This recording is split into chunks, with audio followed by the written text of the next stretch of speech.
Rejoice in the Lord always, and again I say rejoice. Rejoice in the Lord always, and again I say rejoice. Rejoice, rejoice, and again I say rejoice. Rejoice, rejoice, and again I say rejoice.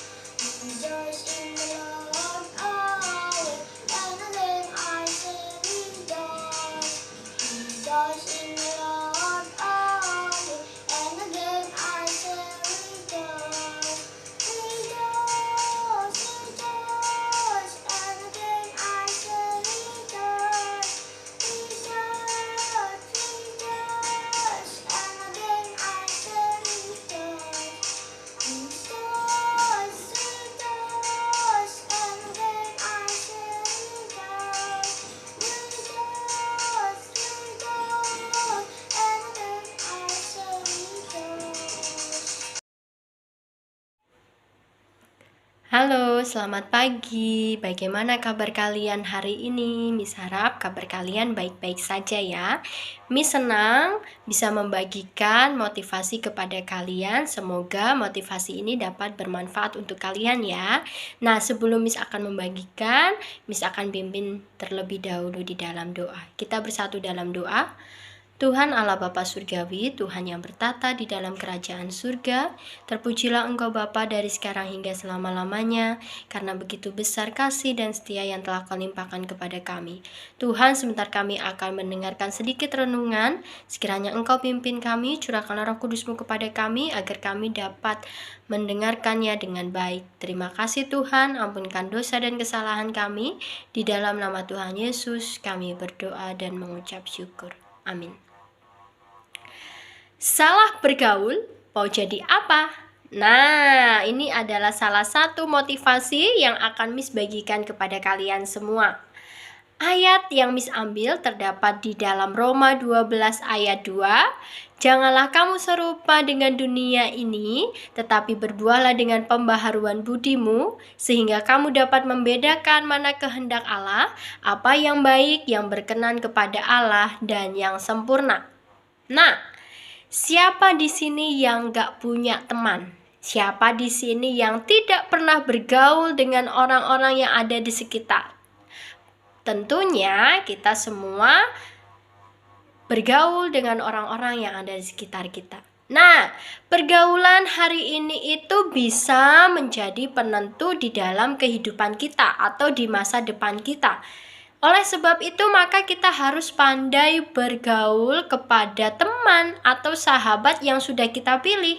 Sebagai pemuda Kristen, pastinya kita harus bisa membedakan mana yang baik, mana yang tidak baik. Kita harus pandai memilih di dalam pergaulan. Jangan sampai kita terjerumus ke dalam pergaulan yang salah sehingga dapat menimbulkan dosa.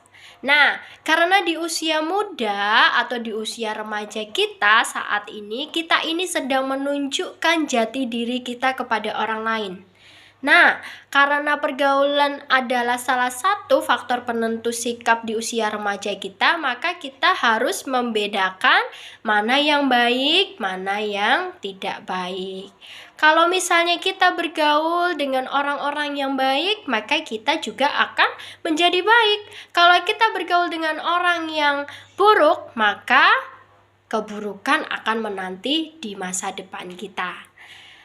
Amsal 13 ayat 20 dikatakan siapa bergaul dengan orang bijak akan menjadi bijak, tetapi siapa berteman dengan orang bebal menjadi malang. Nah, ayat Alkitab yang sudah bacakan tadi itu merupakan salah satu motivasi untuk menjadi pemuda Kristen yang benar. Karena Tuhan sudah berfirman, barang siapa bijak akan menjadi bijak, dan begitu pun juga sebaliknya. Kalau kita tidak bijak, ya kita tidak menjadi bijak dalam memilih pergaulan. Jika kita renungkan firman Tuhan yang sudah Miss bacakan tadi, kita akan lebih sadar dalam memilih pertemanan. Kita diingatkan kembali kepada Tuhan, kita harus memilih teman dengan baik. Jangan hanya berdasarkan suka, nyaman, dan bisa membuat bahagia sementara. Nah, kita dituntun untuk memilih teman atau sahabat yang mampu menentukan kita ke dalam kebenaran menurut firman Tuhan. Beberapa hal yang harus kita perhatikan dalam memilih pergaulan atau memilih teman supaya kita tidak terjerumus di dalam pergaulan yang salah. Nah, yang pertama adalah tidak mencari kesenangan saat ini. Kebanyakan pergaulan yang salah memang terasa lebih membahagiakan ya, lebih menyenangkan. Nah, tetapi apakah kita hanya butuh senang sesaat saja? Pastinya tidak. Kita juga perlu memikirkan kemana kita akan melangkah saat ini, kemana kita akan pergi saat ini, kemana jalan yang harus kita tuju saat ini. Kita mau ke jalan yang salah atau mau ke jalan yang benar? Mana yang harus kita pilih ya? Kita harus bisa menentukan. Jadi kita tidak boleh mencari kesenangan hanya kesenangan sementara atau hanya untuk saat ini. Terus yang kedua, pengaruh dari teman harus diperhatikan ya. Teman itu menjadi faktor penentu atau faktor terbesar sikap kita yang akan terbentuk di dalam diri kita. Teman bisa membawa kita untuk melakukan hal yang baik, dan teman juga bisa membawa kita untuk melakukan hal yang buruk. Dari sini sudah terlihat apakah kita mau memiliki sikap yang baik atau sikap yang buruk. Jika kita memilih teman dan memilih teman yang salah, maka di dalam diri kita atau karakter yang timbul di dalam diri kita itu juga hal yang salah. Dan begitu juga dengan sebaliknya. Kalau kita berteman dengan orang-orang yang memiliki pengaruh baik atau membawa pengaruh yang baik kepada kita, maka kita juga akan memiliki pengaruh yang baik juga, kebiasaan yang baik juga, tindakan yang baik juga. Terus yang ketiga,